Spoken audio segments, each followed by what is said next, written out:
오늘 함께 나누실 하나님 말씀은 골로새서 3장 12절에서 15절입니다. 골로새서 3장 12절에서 15절, 저와 여러분이 한 절씩 읽으시겠습니다. 그러므로 너희는 하나님이 택하사 거룩하고 사랑받는 자처럼 긍휼과 자비와 겸손과 온유와 오래 참음을 옷 입고, 누가 누구에게 불만이 있거든 서로 용납하여 피차 용서하되 주께서 너희를 용서하신 것 같이 너희도 그리하고, 이 모든 것 위에 사랑을 더하라. 이는 온전하게 매는 띠니라. 그리스도의 평강이 너희 마음을 주장하게 하라. 너희는 평강을 위하여 한 몸으로 부르심을 받았나니 너희는 또한 감사하는 자가 되라. 아멘. 오늘 우리에게 주시는 하나님의 말씀입니다. 시골에서 목회하는 친구한테 전에 들은 이야기가 있습니다. 그 교회는 그 동네에 정말 아주 오래된 교회라 거기 다니시는 분들이 다 가족 아니면 가족 같은 분, 그냥 어렸을 때부터 같이 나고 자란 그런 분들이셨대요. 그런데 한 번은 그 교회에 다니던 친형제 둘이 의가 상하는 일이 일어났다고 합니다. 배추 농사를 져서 둘이 같이 도매상에 넘겼는데, 이게 이익금을, 판매 대금을 이렇게 분배하면서 이 의가 조금 사소한 다툼이 있었나 봐요. 내가 뭐 비료를 더 많이 썼는데, 아니면 내가 뭐 농기계를 고쳤는데, 뭐 이러다가 사소한 말다툼이 생겼고, 이게 점점 심해졌는데 나중에는 교회에 와서도 아예 서로 쳐다도 안 보게 됐대요. 친형제 둘이 교회에 와서 양쪽 끝에 서가지고 냉랭하게 있으니 다 가족 같은 그 교인분들이 어떻게 했습니까? 막 서로 이 형제들 눈치 보느라고 교회 분위기가 어떻게 할 수가 없었대요. 그러다가 어느 주일날 제 친구 목사가 오늘 본문으로 설교를 했대요. 골로새서 말씀으로 하는데, 골로새서 3장 13절에 그리스도께서 용서하신 것처럼 너희도 용서해라, 이 말씀이 이 형제들 중에 동생 마음에 탁 꽂힌 거예요. 예수님이 나를 용서해 주셨는데 내가 남도 아니고 우리 형한테 이런 마음을 먹으면 되나? 이거 확 꽂혀서 그날 예배 끝나자마자 동생이 형한테 가서 형 미안해 그랬대요. 형 내가 미안해. 내가 너무 욕심 부렸나 봐. 그랬더니 형도 괜찮아. 나도 너를 잘 헤아리지 못했어. 미안해. 그리고 둘이 안고 토닥토닥 거리니까 교회가 그동안 교회 올 때마다 얹혀있던 마음이 다 녹았던 거예요. 그런데 그게 끝이 아니라는 거예요. 그 다음부터 교인들이 예배 끝나면 서로 가서 용서를 구했대요. 집사님, 내가 그때 감자 한 푸대 빌리고 안 갚았는데 내가 미안해. 이러고 감자 갚고, 또 그때 내가 서운하게 해서 미안해. 뭐 이런 일들이 막 일어나서 제 친구 목사가 천국을 보는 것 같았다라는 이야기를 했던 그런 저에게 전해준 그런 기억이 있습니다. 교회가 참 이렇게 아름다운 곳이에요. 우리 공동체 시리즈 하면서 첫 번째 시간에 교회는 사람들의 필요에 의해서도 아니고 사람들이 계획해서도 아니고 하나님의 전적인 부르심으로 교회가 시작됐다라고 우리가 살펴보았습니다. 그리고 지난 시간에는요, 두 번째 시간으로 그렇게 하나님의 부르심으로 세워진 교회가 어떤 공동체인지 그 내용을 보았죠.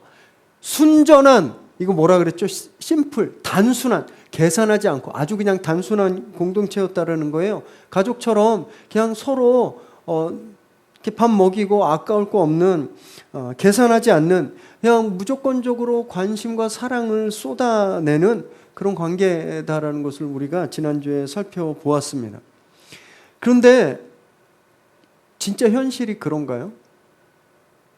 현실은요 좀 다릅니다. 제가 소개해드렸던 제 친구 교회처럼 다툼이 되게 많아요. 서운함도 되게 많고. 가족들도 그러지 않나요? 집에서 막 자기 말만 막 하고 꽥 소리 지르고 방에 들어와서 문 확 닫고, 누가 언니나 동생이 내 신발 신고 나가면 그날 밤은 뭐 세계 대전이 일어나는 거죠. 교회도 마찬가지입니다. 별것 아닌 일에 서운해하기도 하고요. 꽁하고 아주 작은 오해로 다투기까지 합니다. 여기까지는 괜찮아요. 그냥 우리가 그냥 그런 사람들이기 때문에, 우리가 그냥 그런 한계들이 있기 때문에. 그런데 진짜 문제가 있는데 교회에서 그렇게 다투잖아요. 그러면 10중 8구는 다 교회를 떠난다는 게 문제죠. 가족은 안 그래요. 아침에 화내고 나간 아들이 저녁에 안 들어오나요? 밥 때 되면 기어 들어와서 또 밥 차려주는 거 먹잖아요. 뭐 며칠 싸웠다고 호적 파가서 완전히 뭐 딴 집으로 가는 거 절대 아닙니다. 그래서 교회는 그런다라는 거예요. 정작 우리가 교회를 가족이라고 이야기하고 우리가 한 주님의 형제 자매라고 이야기하지만 사소한 일로 다투면 안 봐요. 교회 옮겨버립니다. 제가 그런 분들 진짜 많이 봤습니다. 뭐 다른 교회 가는 거 그렇게 크게 나쁘지 않습니다. 절로 안 가면 되잖아요. 그냥 다른 교회로 가는 거 괜찮아요. 근데 진짜 문제는 뭔지 아세요? 화해를 못 해보는 게 문제예요. 그 갈등을 풀어보지를 못하는 거예요. 그러면 그 영혼이 병듭니다. 그리고요, 교회를 옮기는 게 잘못하면 습관화가 돼요. 제 이민교회에 있을 때, 시카고에 있을 때 10년이면 모든 교회를 옮겨 다닌다라는 우스갯소리가 있을 만큼 진짜 그렇게 옮겨 다녀요. 이런 사람들을요, 처치 그래서 하퍼라고 부릅니다. 교회 메뚜기. 그냥 이 교회에서 저 교회로 껑충껑충 메뚜기 뛰듯이 뛰어다니는 거예요. 그랬더니 영혼이 어떻게 되겠습니까? 성장이 없는 거죠. 병들게 되는 거예요. 이게 진짜 큰 문제인 겁니다. 그래서 저는 이렇게 저희 교회는 그런 분 안 계셨지만 다른 교회에서 뭐 교회 옮긴다고 누구 때문에 정말 힘들겠다 그러면 교회 옮기는 건 좋은데 그 문제 해결하고 옮기라고 이야기합니다. 화해하고 옮기라고. 안 그러면 앞으로 다른 데 가서도 똑같은 문제가 일어나거든요. 화해하는 법을 모르면 계속 같은 문제로 계속 메뚜기처럼 뛰는 그 수준을 벗어나지 못하기 때문에 그런 거죠. 그래서 진짜 공동체 안에서 갈등이나 다툼이 없으면 얼마나 좋겠습니까? 현실에서는 없어요. 나중에 우리가 하나님 나라 가야 거기에서나 볼 수 있습니다. 현실의 교회는 갈등과 다툼이 없을 수가 없죠. 그래서 진짜 문제는 이런 사람들 없는 교회 가야지가 아니라, 왜냐하면 거기 가면 나 때문에 또 그런 문제 일어나거든요. 그런 교회를 찾는 게 아니라 지금 여기에서 이 문제를 해결하는 것, 이 갈등을 해결하고 화해하고 풀어내는 것, 이것이 진짜 중요한 거죠. 그것이 우리가 참 건강한 공동체인가 그렇지 않은가 그 척도가 되는 겁니다. 오늘 본문에서 바울이 그렇게 굉장히 심하게 갈등하고 있는 교회에 그 갈등을 해결할 수 있는 키, 그 열쇠를 오늘 제시하는데요. 말씀을 나누실 때 지금 현재를 살아가는 우리 공동체가 어떻게 서로 화해하고 용서하고 하나가 될 수 있는지, 그 방법은 무엇인지 저희가 함께 좀 찾는 그런 시간 되시기 바랍니다. 12절 읽습니다. 그러므로 너희는 하나님이 택하사 거룩하고 사랑받는 자처럼 긍휼과 자비와 겸손과 온유와 오래 참음을 옷 입고. 바울이 제일 먼저 무엇에 대해서 이야기하고 있냐면 교회의 정체가 무엇인지 깨달아라 이렇게 말하고 있습니다. 저희가 지금까지 나눈 내용인데 하나님께서 택하신 공동체라는 거예요. 하나님이 택한 사람들이 여기 모여 있다는 거예요. 그래서 거룩하고 사랑받는 사람들이다라고 말하는 겁니다. 왜 바울이 공동체의 갈등에 대해서 답을 주면서 이 교회의 본질에 대해서 제일 먼저 말하고 있을까요? 그건 지금 골로새 교회의 갈등이 교회의 본질을 심각하게 위협하고 있기 때문에 그렇습니다.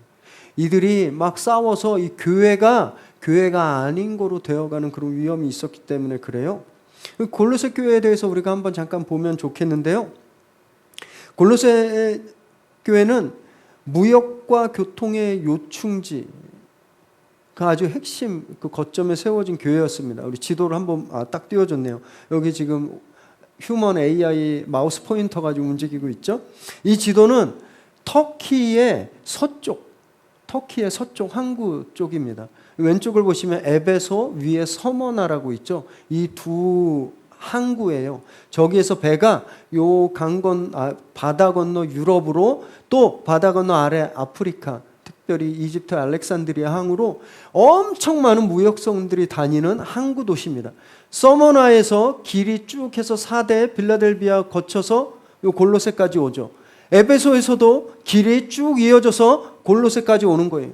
두 개의 대형 항구, 우리나라로 말하면 인천과 부산에서 그 무역선들이 와서 그 물건들이 지나가는 그 두 길이 만나는 데가 골로새라는 거예요.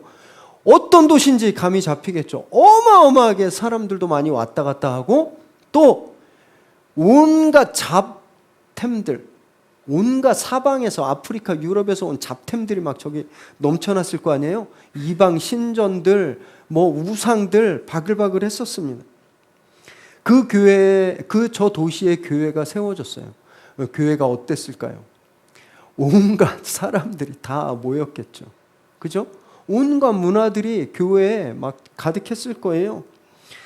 그 영향을 받지 않을 수 없었습니다. 이 교회는 특별히 바울이 개척한 교회가 아니라 바울의 동역자인 에바브라라는 분이 개척한 교회인데, 성도들이 막 많아지고 부흥하니까 교회 안에 엄청난 다툼들이 생겨난 거예요. 그래서 바울이 이 골로새서를 쓸 때는 3차 전도 여행을 다 마치고 로마에 호송되어서 로마 감옥에 있을 때였거든요. 그때 골로새 교회가 이제 심각해서 교회가 무너지게 생겼습니다라는 이야기를 듣고 급히 편지를 쓰는 거예요. 그것이 오늘 우리가 본 골로새서라는 겁니다. 그럼 궁금하죠? 왜 싸웠을까? 뭐 때문에 싸웠을까? 이 사람들은 유대인 성도들 그리고 이방인 성도들이 화해할 수 없을 지경이었습니다. 유대인 성도들은요, 이방인들에게 너네 구원받으려면 할례 받아야 돼. 너 할례 받았어? 안 받았지? 구원 못 받았어. 안식일 지켜야 돼. 그 다음에 거룩한 음식만 먹어야 돼. 너네처럼 고기 먹으면 안 돼. 유대율법을 지켜야 된다고 강요했어요. 근데 반대로 이방인들은요, 어땠냐면 너무 고리타분한 거예요. 왜 내가 유대인도 아닌데 니네 율법을 지켜? 예수님 믿으면 구원받는 건데 나 고기 먹을 거야. 그리고 그들이 자연스럽게 예수 믿기 전에 즐겼던 신비주의 사상, 점성술, 황제 숭배, 헬라의 철학들을 그대로 교회에서 가지고 와서 그대로 행했던 거예요. 싸움이 안 날려야 안 날 수가 없죠. 저희 교회에 만약에 제가 이렇게 나눠서 여기는 민주당 지지하는 분, 여기는 국힘당 지지하는 분들 앉으세요. 그럼 교회 난리 납니다. 싸워요. 그래서 교회에서 정치 얘기 절대 하지 말라 그러는 거예요. 그거보다 훨씬 더 심각한 문제였습니다. 종교와 문화적인 문제. 심지어는 서로 구원받지 못한다고 저주까지 했어요. 저주. 여러분, 이 초대교회가 이런 교회였습니다. 우리 초대교회 환상을 가지고 있어요. 이 초대교회 선배님들은 막 날개만 없지 다 천사고, 지난주 우리가 본문에서 보았듯이 막 재산 다 팔아서 막 퍼주는 것처럼 막 이런 천사들이라고 생각하는데 그러지 않습니다. 지난주 저희가 사도행전 2장에 보았던 이 놀라운 막 재산을 다 팔아서 나누는 건 교회의 역사 아주 잠깐만 일어났던 일이었어요. 왜냐하면요, 이분들은 예수님이 그날 밤에 오신다라고 생각했어요. 예수님이 진짜 그랬거든요. 내가 금방 올 거야. 그 단어가 굉장히 가까운 단어였습니다. 그리고 코앞에 있다라는 뜻이 있으니까 예수님이 지금 코앞에 와 계신 거예요. 그러니까 오늘 밤에 당장 오시는 거예요. 늦어도 내일은. 그러니 지금 있는 재산이 무슨 의미가 있겠어요? 다 팔아서 다 남들에게 나눠줄 수 있었던 거예요. 긴박한 종말론적인 신앙, 예수님 바로 오신다라고 하는 이 긴박한 종말론적인 신앙이 자기들의 소유의 그런 욕망을 이겨버린 거죠. 그러니까 다 팔 수 있었어요. 그래서 예수님이 아직도 안 오셨잖아요. 지금까지 일주일이 지나 1년이 지나 2년이 지나도 안 오시니까 나 뭐 먹고 살지? 소유에 대한 그런 애착이 이 종말론적인 신앙을 넘어버린 거예요. 그래서 사도행전에 아나니아와 삽비라 사건이 있던 겁니다. 뭐 헌금 다 하겠다고 해놓고 자기 거 빼놓고, 교회에서 더 이상 그런 저희가 지난주에 보았던 그런 순전한 나눔, 단순한 나눔, 다 퍼주는 나눔을 찾아볼 수 없게 된 거예요. 그럼 그렇다고 교회가 구제를 안 했나? 열심히 했습니다. 구제는 또 다른 거였거든요. 바울이 3차 전도 여행 때 바로 이 편지를 쓰기 직전에 유럽 교회들을 다니면서 구제헌금을 받아서 예루살렘 교회에 전달했죠. 이런 구제헌금, 돕는 헌금은 활발했어요. 단 자기 재산을 다 파는 이런 정말 순전한 그런 전통은 교회에서 찾아볼 수 없게 된 거죠. 우리와 비슷한 그냥 현실의 교회였습니다. 초대교회는. 그래서 그냥 우리가 그러듯이 그들도 다투고 갈등하고 싸우는 거예요. 그 다툼을 해결하기 위해서 바울이 가장 먼저 너희가 어떤 공동체인지, 너희가 어떤 사람들인지 기억해라라고 말하고 있는 겁니다. 저와 여러분도 이들과 좀 너무 닮았어요. 마냥 좋지도 않습니다. 개성도 다르고 취향도 다르고 심지어 문화 코드도 달라요. 그래서 아무것도 아닌 일에 자꾸 삐지고 서운해하기도 하죠. 나는 반가워서 막 농담했는데 상대방은 저 사람 다 놀리나? 기분 나빠질 수도 있는 거죠. 저분은 나를 생각해서 내가 너무 힘들고 안쓰러워서 걱정해 줬는데 나는 어떨 때는 그게 이 사람 나를 뭐 그지로 하나? 이 사람 내 사생활을 너무 이 사람이 침범하는 거 아닌가? 그렇게 자존심 상하고 기분 상할 때가 있는 겁니다. 그렇게 갈등이 시작되는 거예요. 여러분 그럴 때 우리가 기억해야 되는 것이 있다라는 거예요. 오늘 바울이 말한 대로 너희는 특별한 부르심을 받은 사람들이다. 하나님이 불러서 사랑해 주시고 거룩을 회복해 주신 사람이다라는 거예요. 여러분 우리가 이것을 회복할 때 우리가 정말 참된 공동체를 계속 이루어갈 수 있는 겁니다. 문제없는 공동체를 만들어가는 것이 아니라 문제가 생기고 다툼이 생겼을 때 그 다툼을 해결해 가고 그 다툼을 이겨내 가는 그런 공동체가 될 수 있다라는 거죠.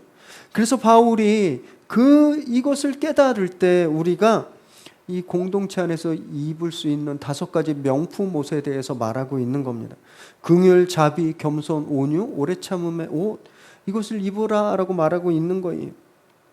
하나님의 거룩하신 부르심을 입고 우리가 이곳에 나와서 하나님 나라의 백성이 되고 서로 사랑을 경험하는 존재인 것을 깨달을 때 우리가요 이제 내 감정이 아니라 다른 사람이 얼마나 힘들고 아플까라는 것을 공감할 수 있게 됩니다. 이게 긍휼이에요. 긍휼이란 말은 영어로 compassion이거든요. come이라고 하는 말, 함께, passion, 고통을 함께 느끼는 그런 관계가 된다라는 겁니다.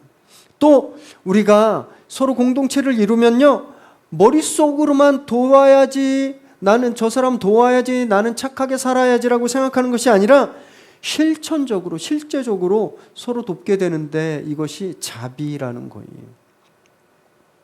또 내가 옳다고 주장하기 전에, 내 생각을 주장하기 전에 상대방의 입장에 먼저 귀 기울일 수 있는 그런 겸손을 우리가 회복하게 되는 거죠.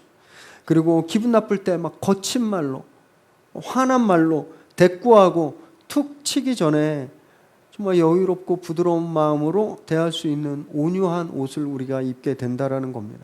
그리고 한두 번, 3-4판만 참자, 그리고 많은 것이 아니라 아주 오랫동안 참을 수 있는 이 거룩한 인내심도 우리가 얻을 수 있는 거죠. 바울이 여기서 말한 5벌의 옷은요 세상 어디에서도 살 수 없습니다. 프라다나 에르메스, 디올 같은 명품 회사들도 만들어낼 수 없어요. 그 옷 입는다고 우리가 오래 참고 긍휼해지고 자비를 베풀지 않습니다. 오히려 못된 사람들이 오히려 그런 거 더 좋아하는 모습 많이 보잖아요. 이 옷은요 오직 교회 공동체 안에서만 구해서 입을 수 있는 옷이에요. 왜냐하면 예수님께서 디자인하시고 예수님이 입으셨던 하늘나라 명품 옷이기 때문에 그렇습니다. 그래서 여러분 기분 나빠지고 불만 싹트고 오해하고 공동체 안에서 어떤 사람이 미워질 때 그 사람에게 집중하지 마십시오. 그 감정에 집중하지 마세요. 그 순간 우리가 집중해야 되는 것은 내가 이런 거에 휘둘릴 사람이 아니다라는 거예요. 거기에 집중해야 됩니다. 내가 겨우 그 감정들, 나를 좀 짜증나게 하는 그 사람이 아니라, 내가 그거에 휘둘리는 사람이 아니라 나는 하나님 나라의 최고 명품 옷을 입고 있는 사람이다 라는 것에 집중해야 되는 겁니다. 저와 여러분이 그렇게 최고 지존이신 하나님의 특별한 사랑을 받고 있다는 것을 꼭 기억하십시오. 그래서 그 존엄한 지위에 맞는 거룩한 명품 옷을 늘 입고 생활하시기 바랍니다. 13절 읽습니다. 누가 누구에게 불만이 있거든 서로 용납하여 피차 용서하되 주께서 너희를 용서하신 것 같이 너희도 그리하고. 바울도 이 골로새 교회가 현실 교회인 것을 인정했어요. 그래서 이 교회에 불만이, 서로에게 불만이 많다는 걸 인정하고 있는 겁니다. 어떻게 교회가 불만이 있을 수가 있어요? 이렇게 말하지 않았습니다. 불만이 있으면 뭐 하라 그랬죠? 서로 용납하고 용서하라고 하는 거예요. 그런데 예수님께서 하셨듯이, 기준이 예수님입니다. 우리가 얼마나 용서하고 얼마나 억셉트해야 되냐면 우리가 예수님처럼 될 때까지. 저는 생각해 보니까 삼세판, 우리는 삼세판의 민족이잖아요. 한 3번까지는 참을 수 있겠어요. 근데 예수님처럼 참는 거 다 자신 없습니다. 이 말씀은 풀어보면요, 우리 예수님처럼 못 되잖아요. 그러니까 예수님처럼 될 때까지 계속 노력하라는 말이에요. 왜냐하면 불만은 계속 생기기 때문에. 저희 이제 곧 있으면 8주년 되잖아요.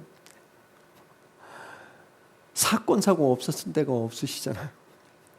한 곱이 넘으면 또 와요. 해결하면 또 와요.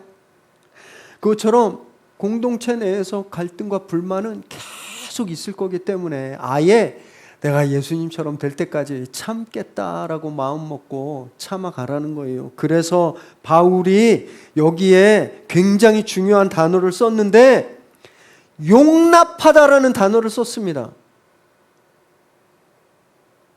이 단어 아네코라는 단어거든요. 무슨 뜻이냐면 견디다, 아파도 참다라는 거예요. 그러니까 그냥 누가 때리면 그냥 맞으라는 거예요. 때리면 그냥 아파도 맞아라. 이 말씀 묵상하는데 우리 성도님들이 떠올랐습니다. 우리 성도님도 얼굴이 막 떠올랐어요. 저희 교회도 지금까지 참 아프고 힘든 분들이 많이 거쳐가셨잖아요. 왜 유독 이런 분들이 많이 거쳐가셨을까? 우리 교회가 특별해서일까? 아니면 교회가 작아서 눈에 띄는 걸까? 이런 분이 있었어요. 새벽 예배 끝났는데 술 냄새 막 풍기면서 교회 와서 저 붙잡고 1시간, 2시간 술주정하신 분이 있었습니다. 진짜 여러 번 그랬어요. 한 번은 대낮에 불러서 갔더니 자기 밥 먹으면서 술 먹을 때 저를 앞에 앉혀놓고 그렇게 소주 한 2병을 드셨어요. 그 자리에서. 이런 분도 계셨습니다. 또 어떤 분은요, 자기 승질 있는 대로 다 부리는 분도 계셨어요. 진짜 자기 기분 나쁘면 막 쏘아대요. 근데 우리 성도님들 한 번도 맞대거리 안 하셨습니다. 한 번도 그분들에게 거칠게 항의하고 당신 교회에서 이러면 되겠냐고 이야기 안 하셨어요.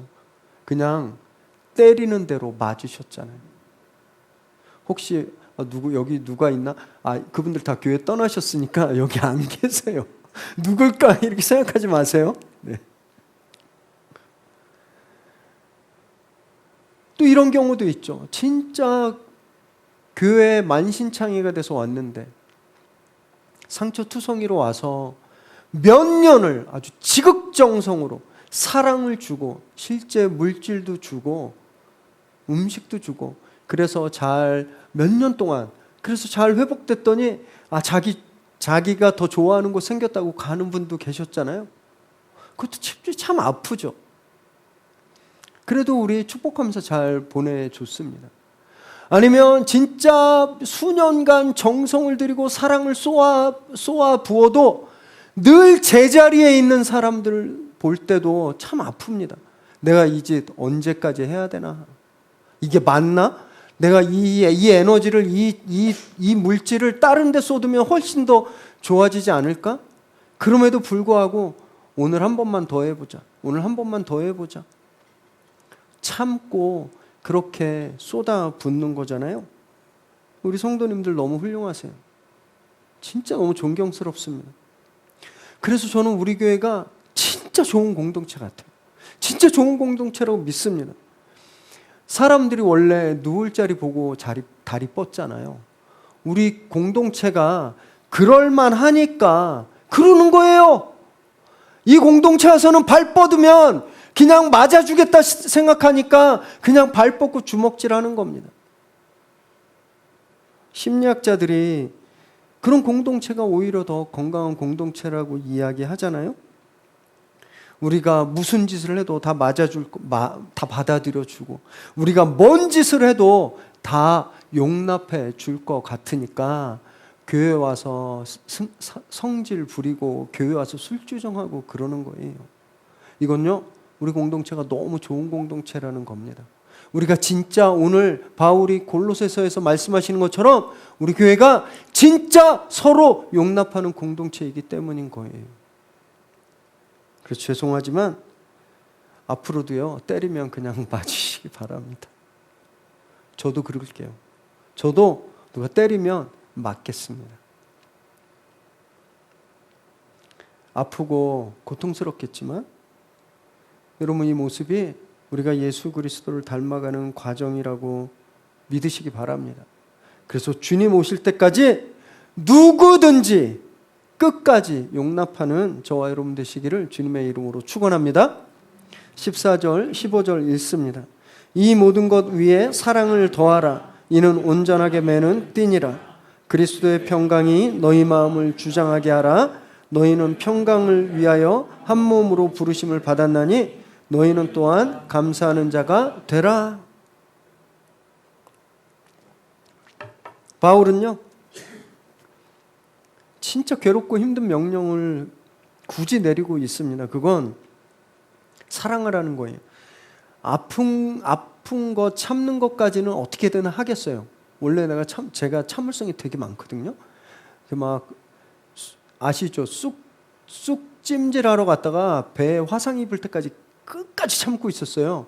알고 봤더니 간호사가 패드를 대야 되는데 패드를 안 대고 쑥뜸을 그냥 올려놨는데 저는요, 원래 그런가 보다 생각했어요. 나중에 여기 배에 막 물집이 부풀어 오르고 궁금하신 분은 500원 보여드리겠습니다. 흉터가 있어요, 아직도. 잘 참아요, 저. 그런데 나를 아프게 하는 사람을 사랑까지 하라니. 그러실 수 있어요? 억지로 웃는 모습으로 네, 알겠어요, 네, 괜찮아요 라고 까지는 하실 수 있잖아요. 근데 그 사람 진짜 사랑할 수 있나요? 못해요.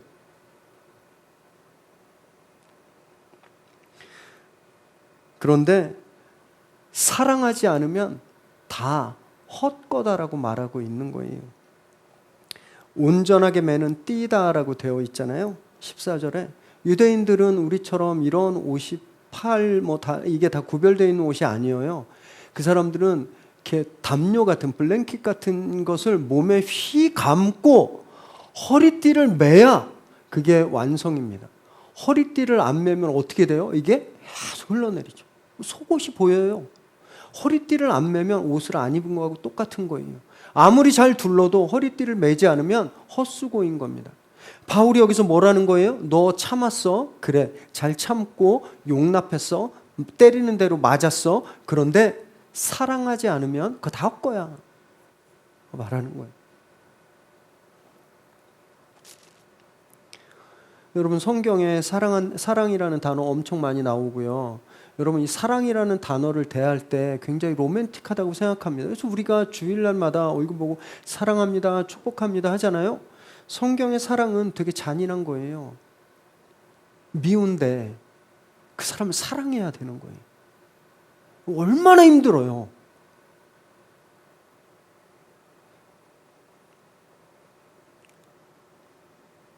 그래서 바울이 그리스도의 평강이 그 마음, 너무 싫은 그 마음, 도저히 사랑 못하겠다고 갈등하는 그 마음을 주장하게 해라라고 말하고 있는 겁니다.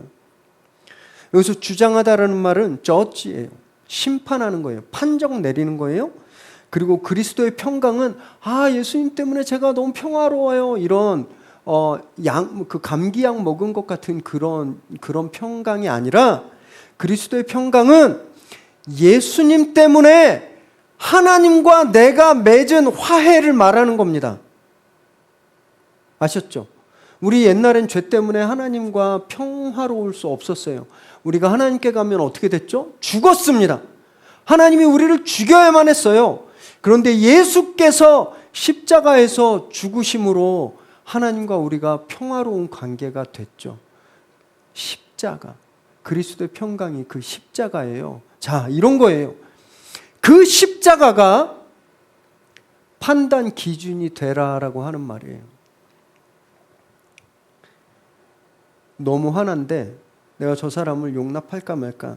내가 저 사람을 사랑할 수 있을까? 사랑해야 되나 말아야 되나? 이런 우리 마음속에 막 부글부글 막 끓어오를 때 이 십자가 카드를 딱 꺼내는 거예요. 그래서 판단해 보는 겁니다.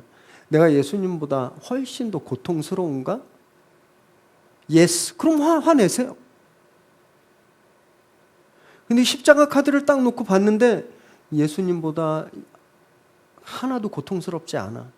그러면 그 판단한 것처럼, 이 심판이 판단하는 것처럼 사랑하고 용납해야 된다라는 겁니다. 일종의 이거 치트키예요. 치트키 아시죠? 모든 카드를 다 이겨버리는 불패의 카드라는 겁니다. 마치 숫자 0 같아요. 0은요, 아무리 큰 숫자를 곱해도 답이 뭐예요? 0. 그리스도의 평강이 우리에게 그런 거라는 거예요.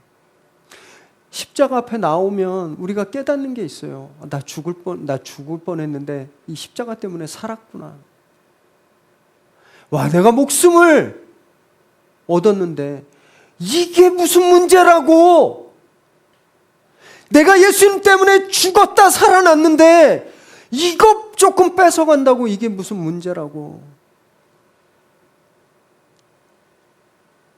그것이 예수 그리스도의 평강이 우리를 주장하는 거예요. 십자가 앞에 서라는 거예요. 십자가 앞에 우리 힘으로 우리 노력으로는 안 돼요. 누구를 사랑하는 건 십자가 앞에 서라는 거예요. 그래서 그 은혜를 다시 한번 깊이 깨달으라는 겁니다. 그럴 때 우리 마음에 무엇이 솟아오르죠? 감사함. 주님 감사합니다. 내가 뭐라고? 나를 위해 주님께서 그렇게 죽음을 당하셨나요? 감사가 나오는 거죠. 그래서 바울이 감사하는 자가 되라라고 말하는 겁니다. 감사 억지로 되는 거 아니에요. 여러분, 감사가요, 우리 신앙의 끝인 겁니다. 그래서 누가 날 때려도 감사할 수 있어야 되는 거예요. 그 치트키 때문에, 그 불패의 카드 때문에. 누가 나를 거절해도 감사할 수 있는 겁니다. 내가 십자가 앞에 서면 감사밖에 할 수 없는 거예요. 여러분, 주님이 저와 여러분 위해서 십자가에서 때리는 대로 맞으셨잖아요. 찌르는 대로 찔르셨잖아요. 그것으로 우리에 대한 사랑을 증명하시고 완성하셨죠. 그래서 사랑은 로맨틱한 거 절대 아닙니다.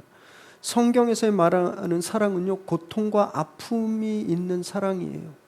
고통과 아픔이 없는 사랑은 성경에 없습니다. 우리가 공동체를 이루었다라는 것은요, 이 고통과 아픔을 이제 내 것으로 여기고 함께 짊어진다라는 의미가 있습니다. 덜 성숙해서 아니면 지금은 아파서 나를 때리고 나를 찌르는 사람이 있다면 그냥 그 아픔을 같이 짊어지는 거예요. 내가 긁혀도 예수님의 사랑이 이런 거였지라고 우리가 고백하며 그것을 그냥 받아들이는 겁니다.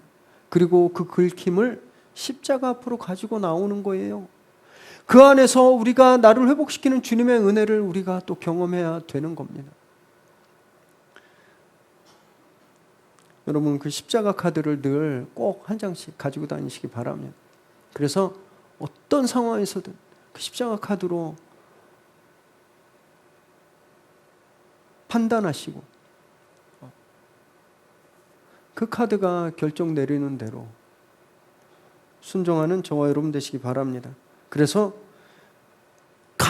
어떤 상황에도 감사할 수밖에 없는 그 신앙의 끝을 경험하는 저와 여러분 되시기를 주님의 이름으로 축원합니다. 기도하겠습니다.